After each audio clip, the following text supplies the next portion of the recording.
দেশের একটা বড় অংশের মানুষকে, বিশেষ করে প্রান্তিক মানুষ, দুর্বল মানুষ, তাদেরকে মানে ভোটাধিকারহীন করা এবং সেখান থেকে আরও এগিয়ে গিয়ে নাগরিকত্বের প্রশ্নটাকেও জুড়ে দিয়ে নাগরিকত্বহীন করা, এই যে একটা বড় ধরনের ফ্যাসিবাদী চক্রান্ত, তার বিরুদ্ধে মানুষ রুখে দাঁড়িয়েছেন। দেখেছি সাধারণ মানুষগুলো যারা ভাবছিল আমি কি ভোট দিতে পারবো, তারা ভোট দিয়ে এসে মনে করছে যে হ্যাঁ, আমি আমার অধিকার, আমার অস্তিত্ব প্রতিষ্ঠা করতে পেরেছি। তো আপনার কি মনে হয় না যে এই যে অধিকার আজকে সাধারণ মানুষ প্রতিষ্ঠা করলো, সেই অধিকারই সংবিধান দিয়েছিল তাদের? আমি মনে করি যে এই যে 93 থেকে 98% পর্যন্ত ভোট হয়েছে, এইটা আমার চোখ খুলে দিয়েছে একদম, যে আমাকেও যেতে হবে। এই অধিকারটা মানে আমি আমার অধিকারটা প্রয়োগ না করলে ওই পাশের বাড়ির লোক যে বাদ পড়েছে তার অধিকারটাও বাদ পড়ে যাচ্ছে চিরকালের জন্য। যে মানুষ যখন ভোট দিতে গেছে তখন তার মাথায় থেকেছে সেটা হচ্ছে যে আমার বাবার নাম ওঠেনি, আমার বাবা ভোট দিতে পারছে না, আমার ছেলে ভোট দিতে পারছে না, আমার ভাই ভোট দিতে পারছে না, আমার পাড়া প্রতিবেশীরা ভোট দিতে পারছে না। এইগুলোকে মাথায় রেখে মানুষ ভোট দিয়েছেন। সেটা হচ্ছে, সুতরাং ঠিক বিষয়টা প্রতিরোধের গণ্ডির মধ্যেই সীমাবদ্ধ নেই, সেটা একটা প্রতিশোধের জায়গাতে পর্যায়েতে গেছে।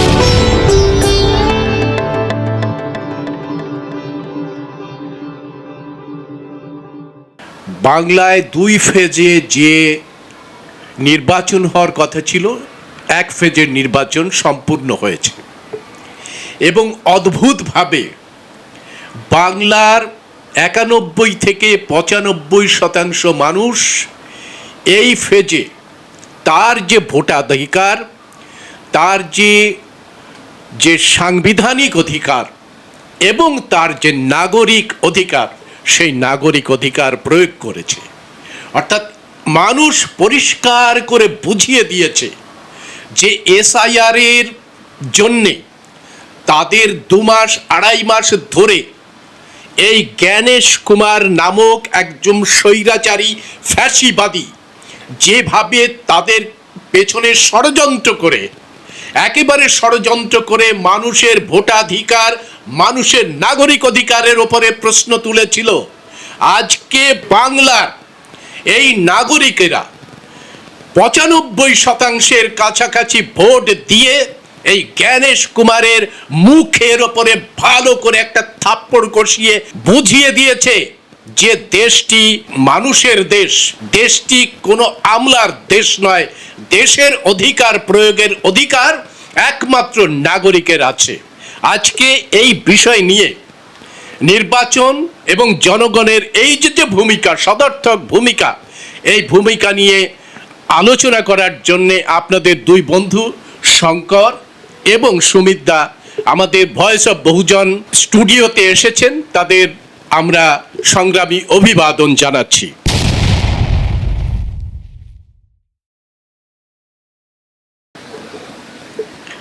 আমি প্রথমে শঙ্করের কাছে আসি।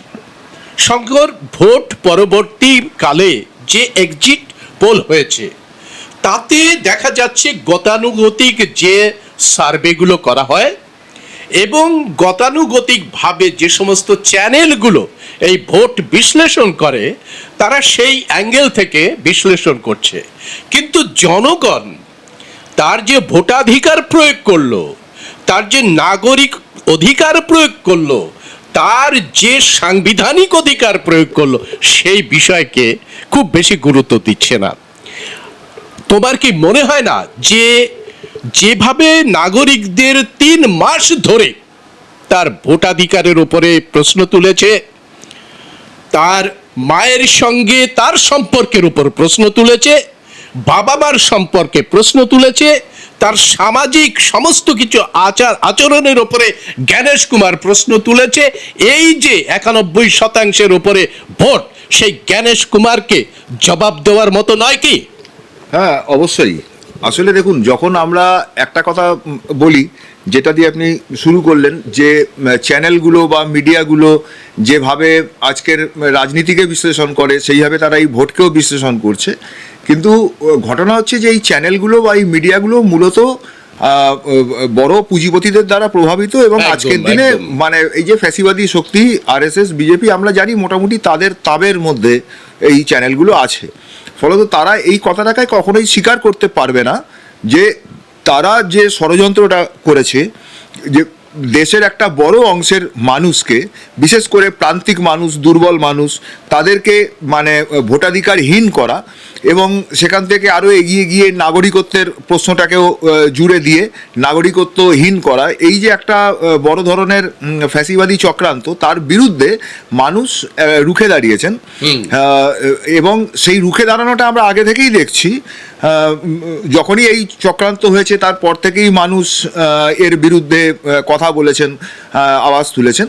কিন্তু এই ভোট দানের মধ্যে দিয়ে এই যে একটা বড় সংখ্যক ভোট পড়েছে, এর মধ্য দিয়ে মানুষ আসলে, এটা আমাদের কাছে একটা আই ওপেনার হিসেবে কাজ করতে পারে। এই ঘটনাটি আপনি বুঝতে পারবেন, সেটা হচ্ছে যে প্রথমত এই ভোটাধিকারের বিষয়টি লোকে কিভাবে দেখে, মানুষ কিভাবে দেখেন এটাকে। অবশ্যই অবশ্যই মানুষ এটাকে কিন্তু তার একটা মৌলিক অধিকার হিসেবে দেখেন, অস্তিত্বের সংগ্রামের একটা মৌলিক জায়গা হিসেবে দেখেন, যার উপর ভিত্তি করে তার সমস্ত কিছু নির্ধারিত হয়। অর্থাৎ আজকে এই দেশটায় মালিকানা কারা, মানে সেই অর্থে যে মালিকানার প্রশ্নটা বলি আর কি, দেশের মালিক কে?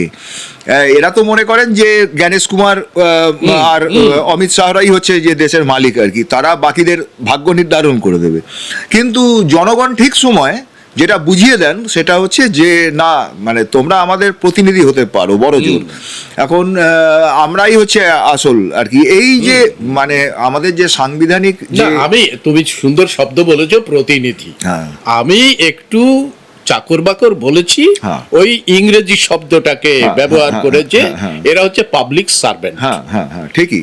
এখন ব্যাপারটা হয়েছে কি, যে পরিমাণে আমার তো প্রতিনিধিত্বের কনসেপ্টটাকে ওরা মানছে না, ওরা প্রতিনিধি হয়েই, প্রতিনিধি হওয়ার আগে রাজা হয়ে যাচ্ছে, রাজা হয়ে যাচ্ছি। তার আগে অন্য চেহারা, গিয়ে লোকের বাড়িতে বাসন মাজছে, হ্যাঁ, বাড়িঘর রং করছে। কিন্তু কি আশ্চর্য, মানুষ এগুলো বোঝেন, মানুষ এগুলো বোঝে না তা না। তো এবারে যখনই তারা নির্বাচিত হয়ে যাচ্ছেন, হয়ে গিয়েই তারা আর কি নিজেদেরকে প্রভু ভাবতে শুরু করছে। তো স্বাভাবিকভাবেই জনগণের মধ্যেও ঠিক আপনার এই কথাটাই আসে, সেটা হচ্ছে যে না, তুমি আমার প্রভু না, তুমি আমার চাকর বাকর। এই কথাটা তো ওই এই জায়গা থেকেই আসে যে তুমি যদি নিজেকে প্রতিনিধি ভাবতে, তাহলে তো আর এই প্রশ্ন উঠতো না। যেহেতু তুমি নিজেকে প্রভু ভাবছো, ফলত উল্টো দিক থেকে জনগণেরও এই মানসিকতা তৈরি হয় যে না, তুমি আমাদের প্রভু না, তুমি আমাদের চাকর বাকর। তো এইবারে যেটা বিষয় সেটা হচ্ছে যে এই সময় এসে এত বড় ধরনের যে ভোটটা পড়েছে, তার মধ্যে দিয়ে লোকে তার অধিকারের ওপর পুনঃপ্রতিষ্ঠা, যাকে বলে আর কি, অধিকারটাকে মানে ছিনিয়ে নেওয়া হচ্ছিল, তার উপর সে পুনঃপ্রতিষ্ঠা করার লক্ষ্য নিয়ে সে ভোট দিয়েছে। এবং মানুষের মধ্যে একটা প্যানিকও কাজ করেছে, একটা আতঙ্কও কাজ করেছে। সেটা হচ্ছে যে যদি আমরা আজকে মানে আমাদের এই অধিকারটা প্রয়োগ না করি, তাহলে আগামী দিনে গিয়ে আমাদের নাগরিকত্বের প্রশ্নটাও একটা বড় ধরনের প্রশ্নের মুখে পড়ে যাবে। ফলত একটা রেজিস্ট্যান্স, আপনি মানে এই ভোটের পার্সেন্টেজটাকে আপনি ব্যাখ্যা করতে পারেন যে একটা প্রতিরোধ হিসেবে, একটা রেজিস্ট্যান্স হিসেবে, একটা রেজিস্ট্যান্ট মুভমেন্ট হিসেবে কিন্তু এটাকে আমরা দেখছি। এখন ন্যাচারালি যারা বাদ দিচ্ছিল আমাদের, যারা আমাদের বাদের খাতে ফেলে দিচ্ছিল, তাদের বিরুদ্ধে প্রতিরোধ, তাদের বিরুদ্ধে একটা বড় ধরনের প্রতিরোধ দেখেছি। সাধারণ মানুষগুলো যারা ভাবছিল আমি কি ভোট দিতে পারবো, তারা ভোট দিয়ে এসে মনে করছে যে হ্যাঁ, আমি আমার অধিকার, আমার অস্তিত্ব প্রতিষ্ঠা করতে পেরেছি। তো আপনার কি মনে হয় না যে এই যে অধিকার আজকে সাধারণ মানুষ প্রতিষ্ঠা করলো, সেই অধিকারই সংবিধান দিয়েছিল তাদের? অবশ্যই। আমি নিজের কথাই বলি, আমি নিজে প্রথমে ভেবেছিলাম যে আমি ভোট দেব না, যদিও আমার নাম উঠেছে, কিন্তু আমি ভোট দেব না। কেননা আমারই আশেপাশে যারা থাকে, আমি যে একটা বাড়িতে থাকি, আপনাকে তো অ্যাডজুডিকেশনে পাঠিয়েছিল প্রথম, অ্যাডজুডিকেশন না প্রথম, হ্যাঁ, হিয়ারিং করে হয়েছে আমার, তারপরে হয়ে গেছে সোজাসুজি। আমি কতগুলো ডকুমেন্ট দিয়েছিলাম, সেখান থেকে হয়ে গেছে। কিন্তু প্রশ্ন হচ্ছে যে আমার পাশের বাড়ির লোক, সে ভোট দিতে পারছে না। সেটাতে আমার মনে হয়েছিল এই ভোটের মানেটা কি, এটা একটা প্রহসন। আমি মনে করি যে এই যে 93 থেকে 98% পর্যন্ত ভোট হয়েছে, এইটা আমার চোখ খুলে দিয়েছে। একদম, যে আমাকেও যেতে হবে। এই অধিকারটা মানে আমি আমার অধিকারটা প্রয়োগ না করলে ওই পাশের বাড়ির লোক যে বাদ পড়েছে তার অধিকারটাও বাদ পড়ে যাচ্ছে চিরকালের জন্য। আমরা এই জায়গাটা থেকেই যাব, ভোট দিতেই যাব এবং আমাদের পছন্দের দলকে বা প্রার্থীকে ভোট দেব।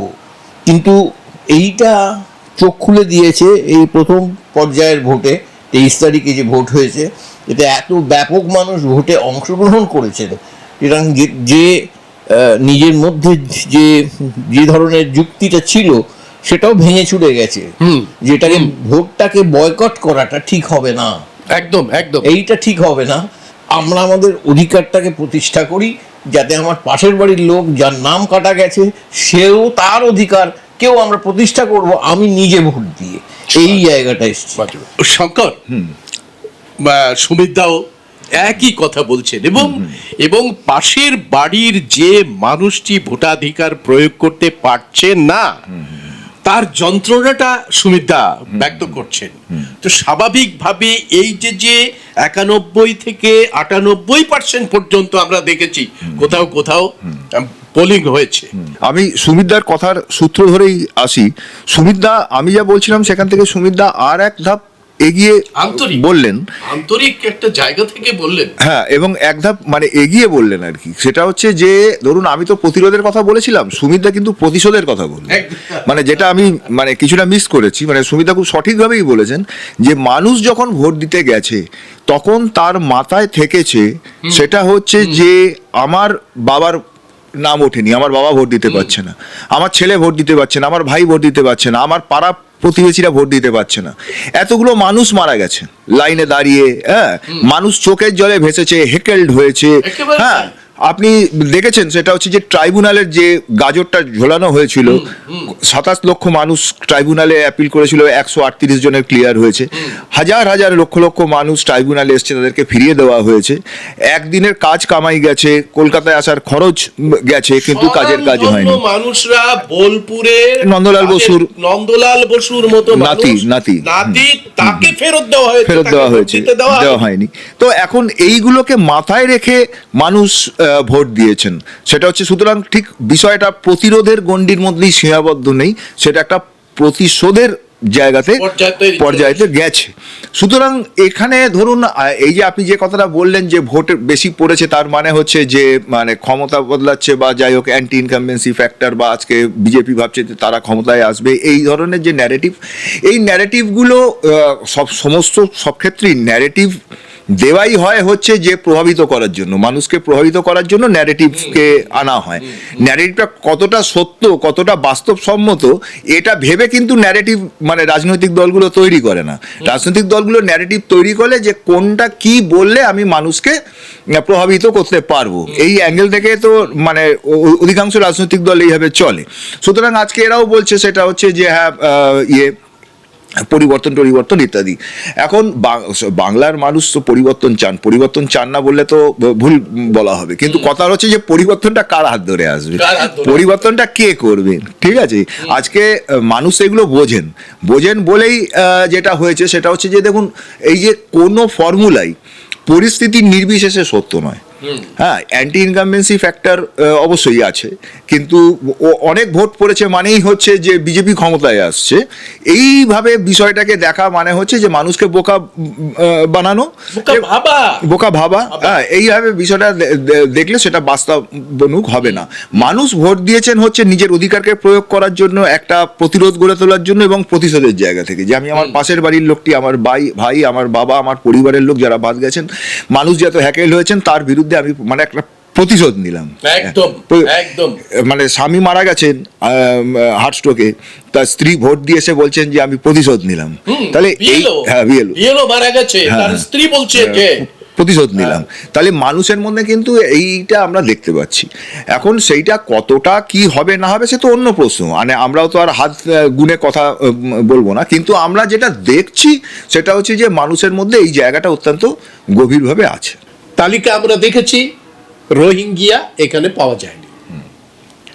ঘুষপেটিয়া কাদের বলা হচ্ছে, যখন জ্ঞানেশ কুমারকে বলা হয়েছে যে কতজন ঘুষপেটিয়া আর কতজন রোহিঙ্গিয়া পাওয়া গেল আপনি বলুন, সে বলছে ওটা আমাদের ফ্যাক্টর নয়।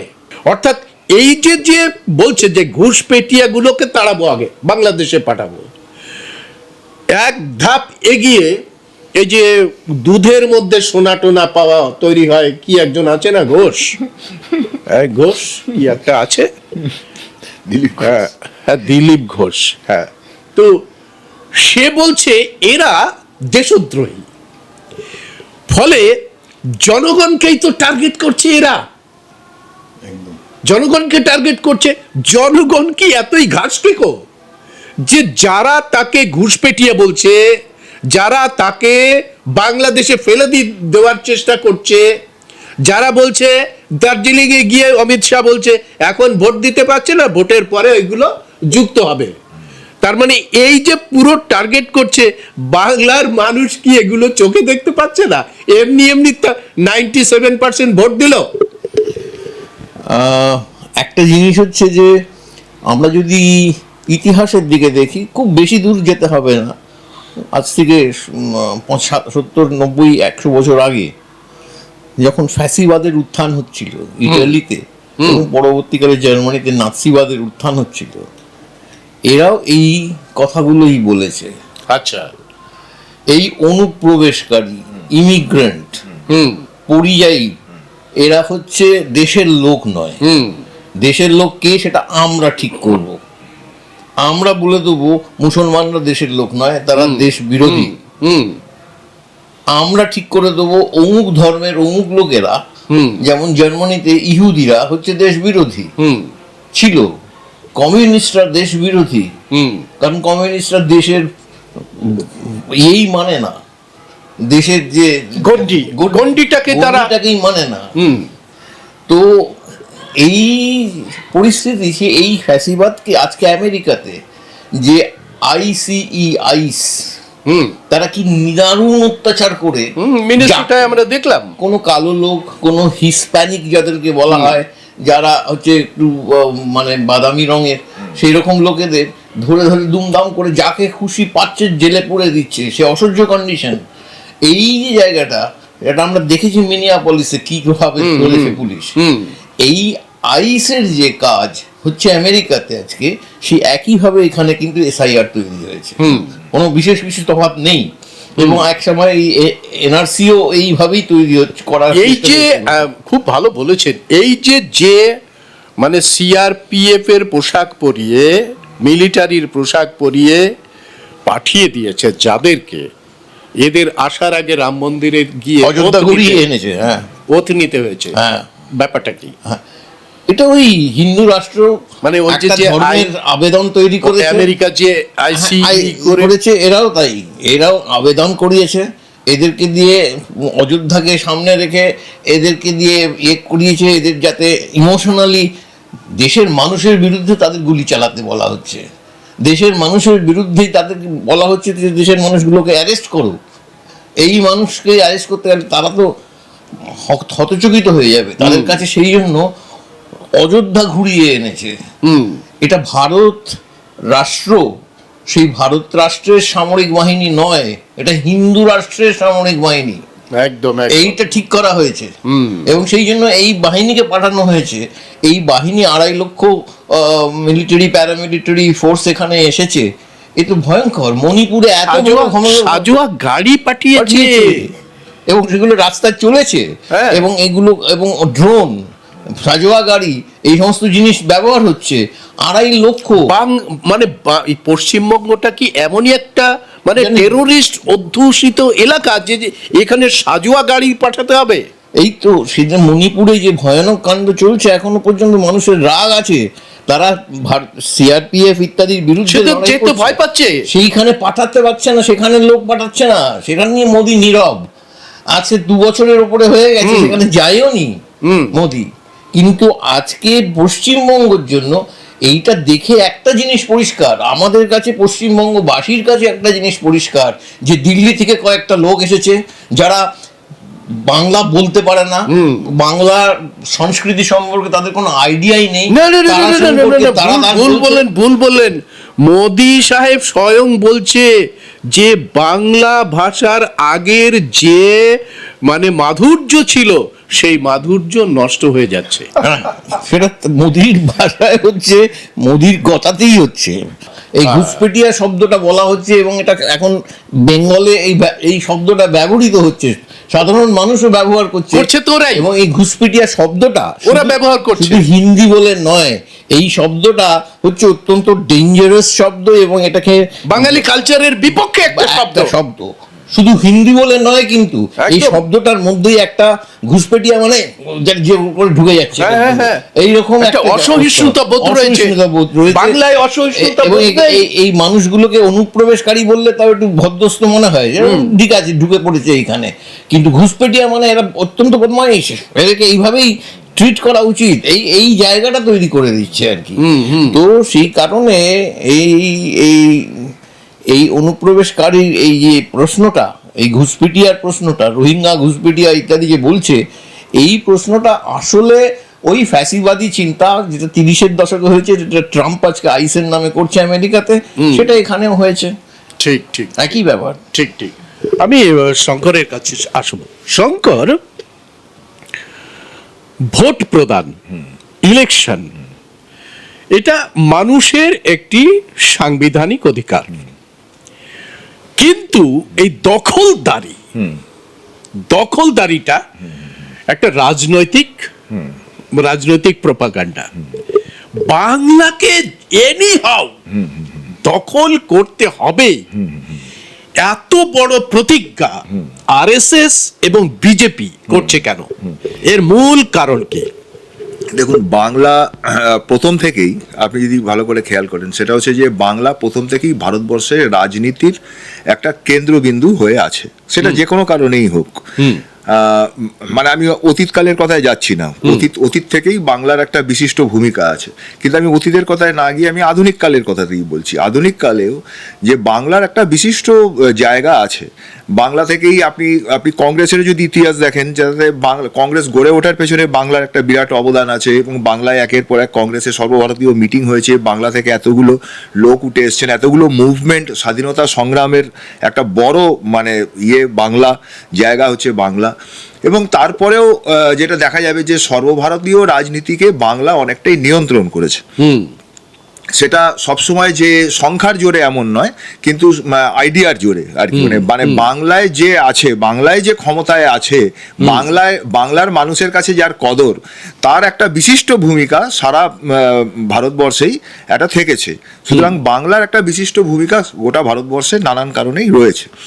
এখন বিজেপি যে গোটা ভারতবর্ষে একটা এককেন্দ্রিক ফ্যাসিস্ট রুল আর কি, এইটা যে চালু করার দিকে এগোচ্ছে, বা এটাকে তো অ্যাচিভ করতে হয়, এটা তো আপনি ওভারনাইট আপনি হাতে পেয়ে যাবেন না। এটা মানে কোনো একটা নির্মিত বিষয় নয়, এটাকে নির্মাণ করতে হয় ধীরে ধীরে। একটা ফ্যাসিস্ট রুলকে নির্মাণ করতে হয়, সমস্ত কিছু। একটা প্রগতিশীল জিনিসকেও যেমন আপনাকে নির্মাণ করতে হবে, তেমনি আবার আপনাকে একটা ফ্যাসিস্ট রুলকেও তৈরি করতে হবে, নির্মাণ করতে হবে। নির্মাণের এই যে গতিধারা, এই গতিধারায় তারা দেখছে যে বাংলা একটা বড় বাধা। বাংলা কেন বড় বাধা? কারণ বাংলায় ফ্যাসিবাদের জায়গা নেই। বাংলাতে হচ্ছে যে বিজেপি আরএসএস শত চেষ্টা করেও দাগ ফোটাতে পারে না। বাংলাতে আপনার ধরুন, সেটা হচ্ছে যে মোদি সাহেব যাদবপুর ইউনিভার্সিটির বিরুদ্ধে আজকে অনেক কথা বলেছেন, যে যাদবপুর ইউনিভার্সিটি হচ্ছে যে মানে দেশ বিরোধীদের জায়গা, হ্যাঁ, এই ধরনের কথাবার্তা তিনি বলেছেন।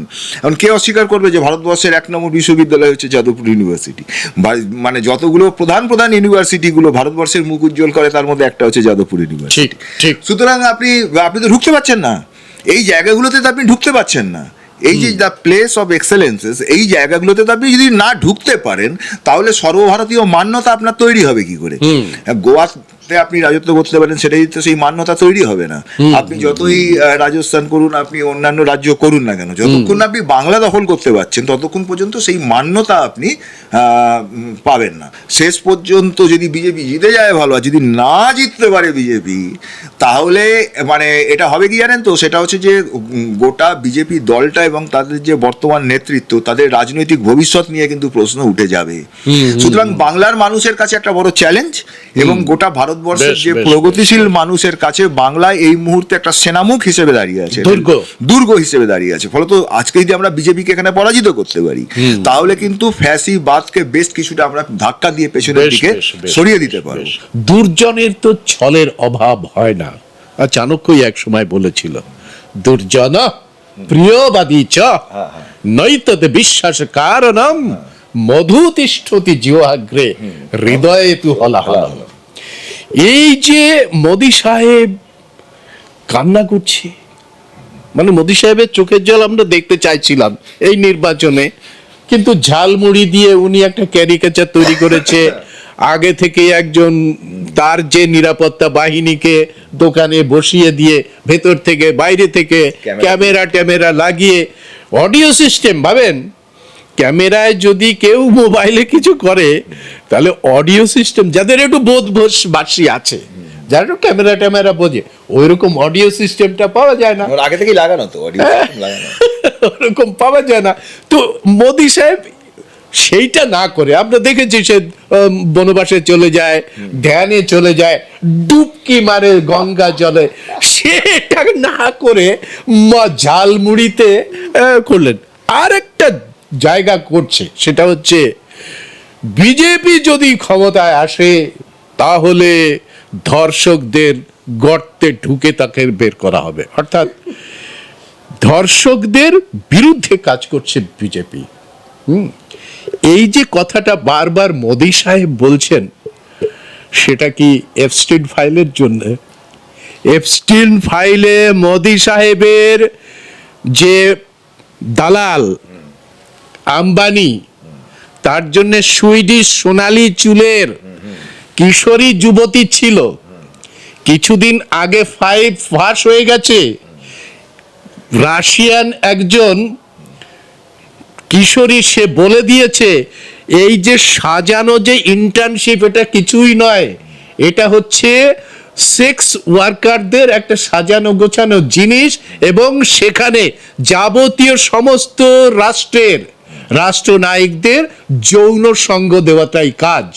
সুতরাং মোদি সাহেবের এপস্টিন ফাইল থেকে ওরকম একটা জঘন্যতম বার্তা মানে চলে আসতে পারে, তার আগে কি এই নারী সুরক্ষার কথা বলছে মোদি সাহেব? সেটা তো আছেই এক নম্বর।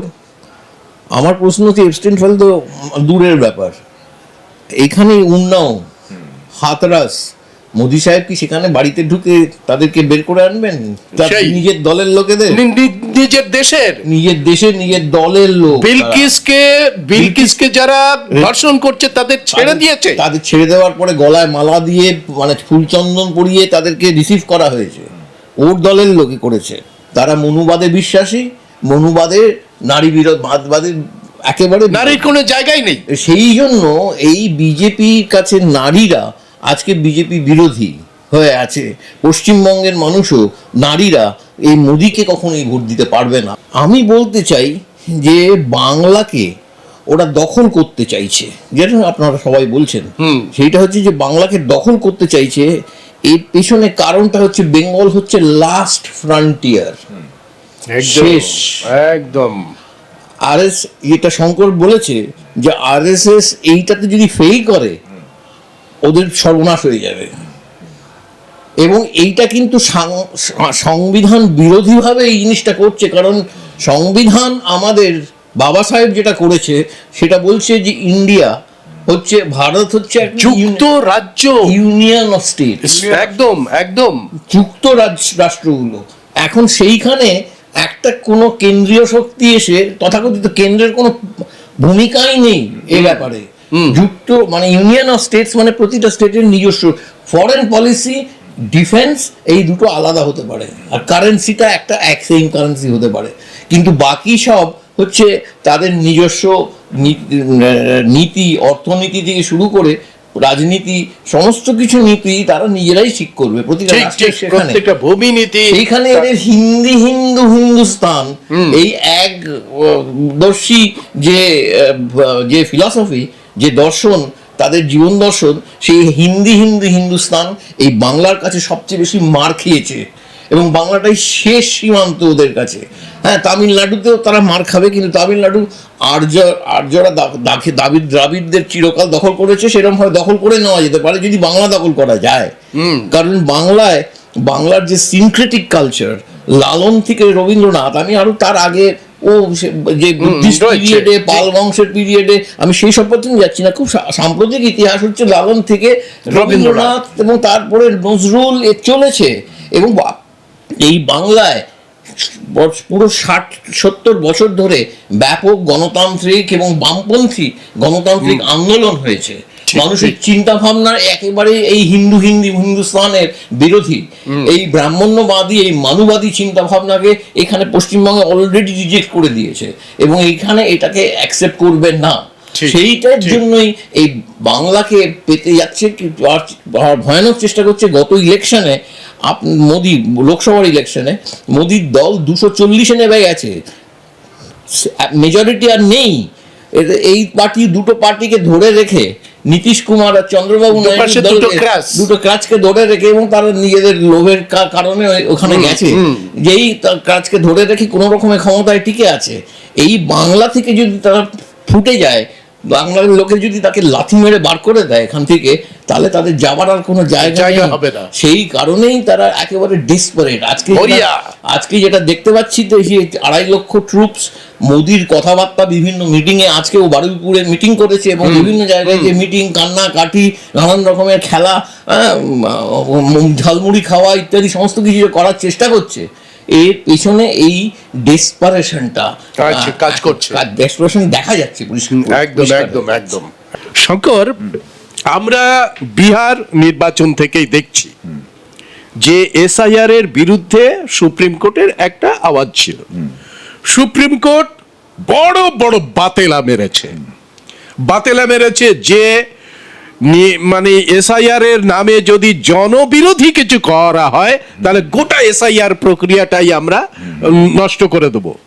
সুপ্রিম কোর্ট এই ঘটনা দেখার পরে ওখানে মৃত মানুষকে দেখানো হয়েছে, যোগেন্দ্র যাদব একদম নিয়ে এসেছে, রাহুল গান্ধী তাদের সঙ্গে বসে চা খেয়েছে, তারপরে সুপ্রিম কোর্টে 3 বাদরের অবস্থান নিয়েছে। দেখবো না, শুনবো না, কিছু বলবো না।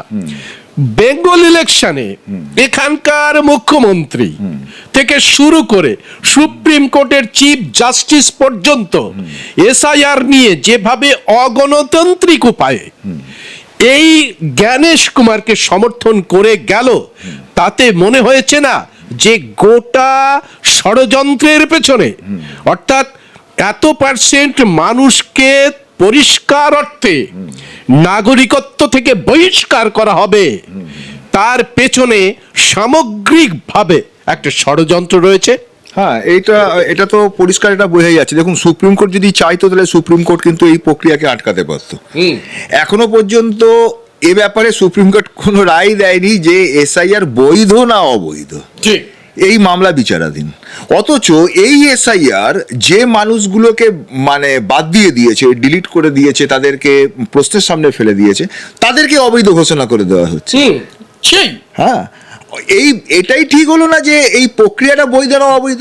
তুমি একটা প্রক্রিয়া চলছে, সেই প্রক্রিয়াটা বৈধ বলছো না, অবৈধ বলছো না, সেটা এখনো মীমাংসিত হলো না। এদিকে সেই প্রক্রিয়াটাকে তুমি চালুও রেখেছো, তার ফলে মানুষ ভোট দিতে পারছে না, তার ফলে মানুষের নাগরিকত্ব নিয়ে প্রশ্ন উঠে যাচ্ছে। এবং বিহারে যেরকমভাবে আজকে ঘোষণা করা হয়েছে, ওখানকার মন্ত্রীরা ঘোষণা করেছেন, সেটা হচ্ছে যে আমি এদের আধার কার্ড বন্ধ করে দেবো, প্যান কার্ড বন্ধ করে দেবো, ব্যাংক অ্যাকাউন্ট বন্ধ করে দেবো, হ্যাঁ বন্ধ করে দেবো। অমিত শাহ বলছেন, ধমকি দিচ্ছেন, কিসের ভিত্তিতে? ঘুষপেটিয়া এবং এরা হচ্ছে দেশদ্রোহী। তো তুমি কিসের ভিত্তিতে? সুপ্রিম কোর্ট কি করছে এখানে? সুপ্রিম কোর্ট কি বসে বসে দেখছে? সুপ্রিম কোর্ট মালদার একটা আন্দোলন হলো, সুপ্রিম কোর্ট যেভাবে ঝাঁপিয়ে পড়লো, আমরা কিছু কিছু ব্যাপারে সুপ্রিম কোর্টকে দেখেছি সক্রিয় হতে, সুতরাং সুপ্রিম কোর্ট চাইলে সক্রিয় হতে পারেন না এমন নয়। তিনি মালদার তার অধিকার আছে, তার শুধু তার ক্ষমতাও আছে, তার সে দক্ষতাও আছে। তিনি বলছেন আমি রাত জেগে মালদার ইয়ে দেখছি।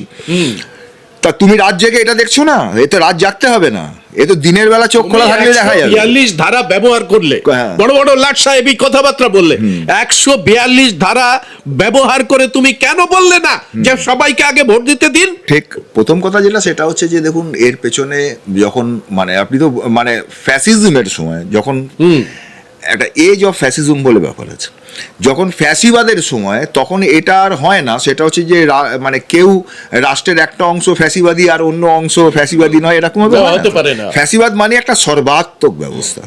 সেখানে এই যে একটা সর্বাত্মক আক্রমণ মানুষের ওপর নামছে, সেটা রাষ্ট্রের সমস্ত অংশ, সেটা আমলাদের থেকে শুরু করে, সেটা বাহিনী থেকে শুরু করে, সেটা কোর্ট থেকে শুরু করে, সেটা রাজনৈতিক দল থেকে শুরু করে, সকলেই দেখা যাচ্ছে যেটা সেটা হচ্ছে যে একটা ছন্দে খেলছেন আর কি।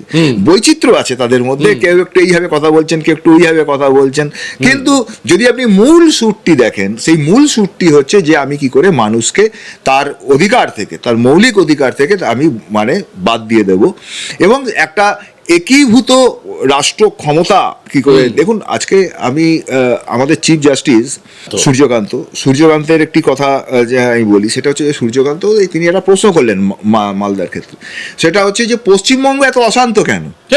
হ্যাঁ, পশ্চিমবঙ্গ এত অশান্ত কেন? পশ্চিমবঙ্গ নিয়ে ব্যস্ত থাকবো, পশ্চিমবঙ্গ নিয়ে ব্যস্ত থাকবো।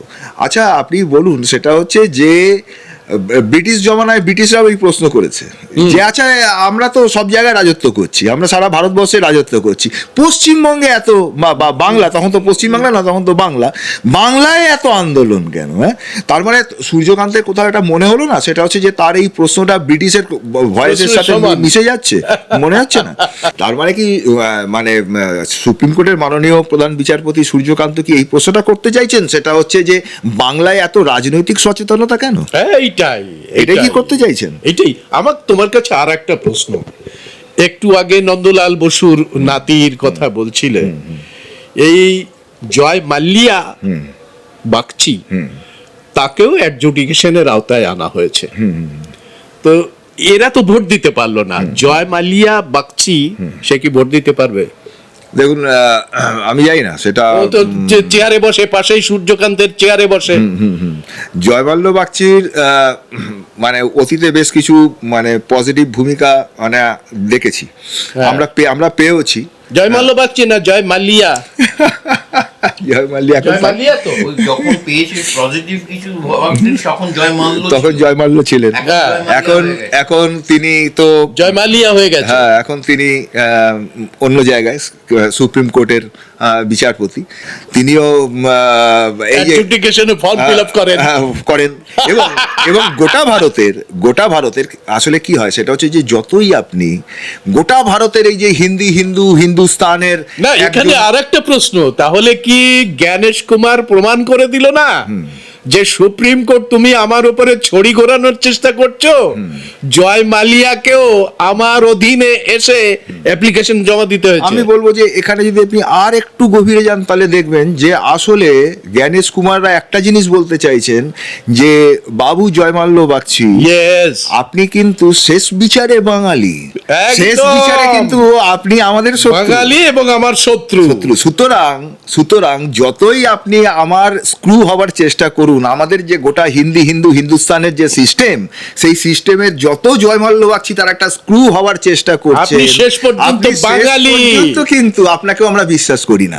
সুমিতা, এই যে মানুষ কোন পন্থীর না হয়ে শুধু তার যে মানে রাজনৈতিক অধিকার, সাংবিধানিক অধিকার, অস্তিত্বের অধিকার, নাগরিকত্বের অধিকার কারো দ্বারা প্রভাবিত হয়নি, কিন্তু সে প্রভাবিত হয়েছে স্বৈরাচারী ফ্যাসিবাদী শক্তির বিরুদ্ধে।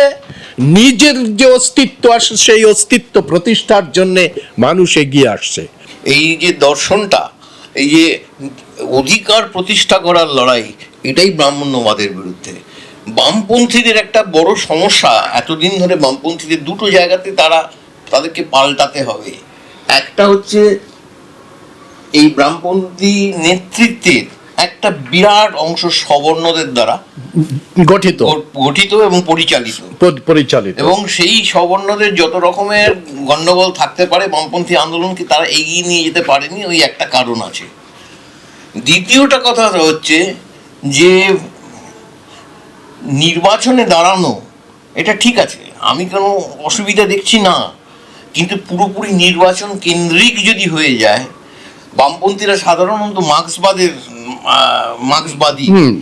মার্ক্সবাদের, যদিও আমি বাদটান মানি না, কিন্তু মার্ক্সবাদের মূল কথাই হচ্ছে, কিন্তু তার মূল এসেন্সটা হচ্ছে রেভলিউশন, একদম সমাজটাকে একেবারে উল্টে পাল্টে দাও, একদম। এটা হচ্ছে তার এসেন্স। আর যদি সেই পথে না হেঁটে আমরা শুধু কটা সিট পাবো, কটা কার সাথে কি অ্যালায়েন্স করব, এইটাতেই যদি আমি 24 ঘন্টা এই রাজনীতিটাই করে যাই, তাহলে বামপন্থার কোনো ভবিষ্যৎ একদম একদম। বাবা সাহেব যেটা বলছেন, এডুকেট, অর্গানাইজ এন্ড এজিটেট, মানে রেভলিউশন করো। এই যে বাংলার মানুষ বুঝিয়ে দিয়েছেন বলছেন, এই বাংলার মানুষ যখন এদেরকে তাড়া করবে, এই ফ্যাসিস্টদেরকে, তখন কিন্তু এই ফ্যাসিস্টদের সহযোগী মিডিয়ার বড় বড় চাঁইরা এবং সুপ্রিম কোর্ট এবং আর্মি এবং এই সমস্ত জায়গায় যে সমস্ত সংগঠন রয়েছে, যেগুলো আজকে ফ্যাসিবাদীদের চাকরে পরিণত হয়েছে, তাদের কাউকেই ক্ষমা করবে না। একদম একদম। তো বন্ধুরা, এতক্ষণ ধরে যে আলোচনা হয়েছে, খুব গুরুত্বপূর্ণ আলোচনা হয়েছে। বাংলার মানুষরা কিন্তু বুঝিয়ে দিয়েছে তারা ফ্যাসিবাদের বিরুদ্ধে, তারা ব্রাহ্মণ্যবাদের বিরুদ্ধে, তারা স্বৈরাচারের বিরুদ্ধে, তারা নিজেদের অস্তিত্বকে বিশ্বাস করে, তারা ভারতের সংবিধানকে বিশ্বাস করে, ভারতের গণতন্ত্র বিশ্বাস করে। এই জন্যেই এত মানুষের মৃত্যু হওয়া সত্ত্বেও, এত ভয় দেখানো সত্ত্বেও, সাজোয়া গাড়ি পাঠানো সত্ত্বেও, মিলিটারি বাহিনী দিয়ে ঘরে ঘরে অত্যাচার করা সত্ত্বেও কিন্তু তারা তাদের মত প্রকাশ করেছে এই ফ্যাসিবাদী শক্তির বিরুদ্ধে।